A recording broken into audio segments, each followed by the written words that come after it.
नमस्कार, मैं अमिता सेठिया आज के इस वीडियो में आपका स्वागत करती हूँ।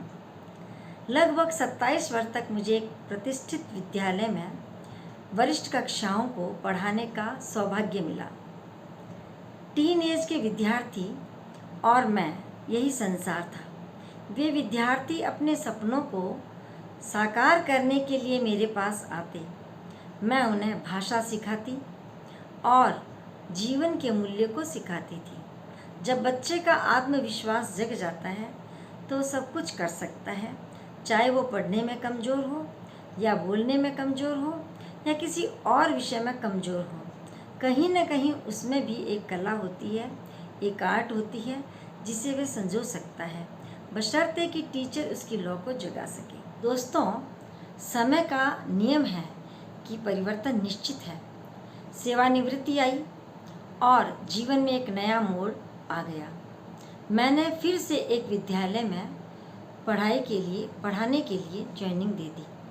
मन में उत्साह था और जिज्ञासा भी, लेकिन जैसे ही मुझे पता चला कि मुझे जूनियर क्लास को प्राथमिकता वाली क्लासों को पढ़ाने की जिम्मेवारी दी गई है तो मन कुछ क्षणों के लिए अशांत हो गया और सोचने लगी कि क्या मैं फिर से शुरुआत कर पाऊंगी, क्या मैं छोटे बच्चों को पढ़ा पाऊंगी, उन्हें समझ पाऊंगी, क्योंकि अब तक वरिष्ठ कक्षाएं ली थी, उनके साथ एडजस्ट हो पाऊंगी, उनकी समस्याओं का समाधान कर पाऊंगी या नहीं।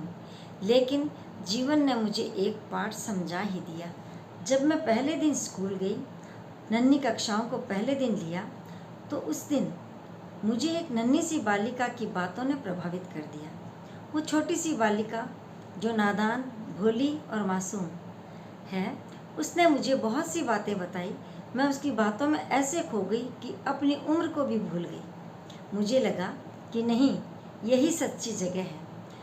वरिष्ठ कक्षाओं में तो हम भाषाओं का ज्ञान देते हैं और अपने ज्ञान का विस्तार करते हैं और उनके ज्ञान का विस्तार भी करते हैं, लेकिन इन नन्हों बच्चों में हम ज्ञान का विस्तार तो नहीं, उनकी ज्ञान की पहली नींव को रखते हैं। तो वहीं से हमारी शुरुआत होती है। मुझे अच्छा लगा, मेरे संशय दूर हो गया और मैं केवल शिक्षक नहीं, अपनेपन की आवश्यकता महसूस करने लगी जो सिर्फ इन नन्हों बच्चों से ही मुझे मिल सकती है। कहते हैं ना कि जब नींव मजबूत होती है, इमारत भी सुंदर बनती है। तो ये बच्चों की नींव का समय है। जब यही सुंदर होगी कल्पनाएं हमारी, तो उनका भविष्य भी अच्छा होगा और हमें भी अच्छा लगेगा। यही पहला अक्षर यदि अच्छा सीखा जाए तो शिक्षा सहज बन जाती है।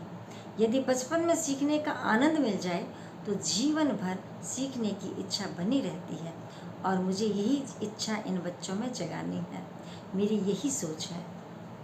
तभी मुझे समझ में आया कि ये छोटा दायित्व नहीं है। मुझे तो शिक्षा की सबसे महत्वपूर्ण जिम्मेवारी मिली है। इस जिम्मेदारी को मैं अच्छा निभा सकूंगी, पूरा प्रयास करूंगी अपनी तरफ से। आज मेरी कक्षा में किताबें नहीं खुलती, लेकिन मुस्कुराहट खिलती है बच्चों की। कभी कविताएं गूंजती हैं, कभी तालियां बजती हैं, तो कभी खेल के माध्यम से गणित सिखाई जाती है, रंगों से कल्पनाएं बनाई जाती है, कल्पनाओं की उड़ान होती है। तो कभी हंसते हैं बच्चे, रेत में कुछ ना कुछ बनाते हैं, कभी घरौंदे बनाते हैं, कभी लड्डू बनाते हैं, कभी मन को सजाते हैं, कभी तुतलाती बातें भी करते हैं। जीवन का यह सुख कहीं नहीं मिल पाता। उसमें न तो अपना याद रहता है कुछ, न उन बच्चों के साथ कुछ ऐसा लगता है कि ये हमारे नहीं हैं। वो बच्चे स्वतः ही अपने लगने लग जाते हैं और उनकी किलकारियाँ, उनकी बातें, उनकी तुतलाती बातें, मासूमियत, उसी में हम खो जाते हैं। सच पूछें तो ईश्वर का सही रूप यहीं मिल पाता है। कभी कोई बच्चा अपने मन की कविता, कल्पनाएं सुनाता है, तो कभी कोई बच्चा अगर नाम लिख लेता है पहली बार तो कहता है, मैडम आई हैव डन। बहुत अच्छा लगता है, बच्चे इतने खुश होते हैं। कभी कोई गीत सुनाता है, कोई फिल्मी सॉन्ग भी सुना देता है, कभी अपने घर की बातें बताते हैं, मम्मी ने ऐसे कहा, पापा ने ऐसे कहा, आज मैम ऐसा हो गया, आज तो हम खाना नहीं खाएंगे, या इस तरह से कई तरह की बातें बच्चों के साथ होती रहती है। अपना टिफ़िन दिखाते हैं, फिनिश करने के बाद बताते हैं, मैंने पूरा खाना खा लिया है, उन्हें बहुत खुशी होती है कि मैम यह देखकर खुश होंगी। अच्छा लगता है। आज मैं पूरे विश्वास से कह सकती हूँ कि शिक्षक की महानता इस बात से नहीं मापी जाती कि वह किस कक्षा को पढ़ाएगा, बल्कि इस बात से, इस क्षणों से, विद्यार्थियों की मुस्कान से पता चलता है कि वो शिक्षक उनको मुस्कुराने में अपना सहयोग दे पाया है या नहीं। एक शिक्षक की कमाई, सच्ची कमाई यही है कि बच्चों की मुस्कुराहट बनी रहे और वे हमेशा अपने पेरेंट्स के साथ, कभी कभी गलती से मैम को मम्मी भी कह देते हैं, सुन के बड़ा अच्छा लगता है। यही सच्ची कमाई है। बड़े विद्यार्थियों को पढ़ाकर मुझे बहुत कुछ मिला, सम्मान मिला, अनुभव मिला, विस्तार मिला जीवन का। लेकिन इन बच्चों के साथ मुझे सच्चा निस्वार्थ प्रेम मिला है, जिनको कोई स्वार्थ नहीं है। उन्हें कुछ नहीं पता कि हम क्यों आए हैं पढ़ने, मैम क्यों पढ़ा रही है और हमें क्या करना है, आगे क्या बनना है। इन बच्चों को कुछ भी नहीं मालूम। बस इनकी नींव अच्छी हो जाए, मेरी यही भावना रहेगी और यही मेरा प्रयास रहेगा। कहते हैं ना कि बूंद बूंद से घड़ा भरता है और शिक्षा का सागर भी इन्हीं नन्हे कदमों से भरेगा। ऐसा ही होता है जीवन में। आपको भी मेरी ये सलाह है कि अगर ऐसा कोई परिवर्तन आए तो घबराइए नहीं। ईश्वर हमें वही देता है, वही भेजता है जहाँ हमारी आवश्यकता होती है।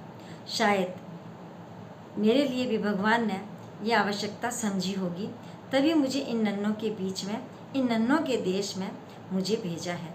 मैं आज भी वही शिक्षिका हूँ, लेकिन बच्चे बदल गए हैं, कक्षा बदल गई है। पहले वरिष्ठ कक्षाएं थी, अब जूनियर की क्लास हो गई है। पहले बड़े बच्चे थे, अब ये छोटे बच्चे हो गए हैं। लेकिन शिक्षा के प्रति मेरा प्रेम पहले से कहीं अधिक हो गया है। शायद वहाँ से यहाँ तक शिक्षा की जो यात्रा है, ये मेरी सबसे बड़ी उपलब्धि है। धन्यवाद।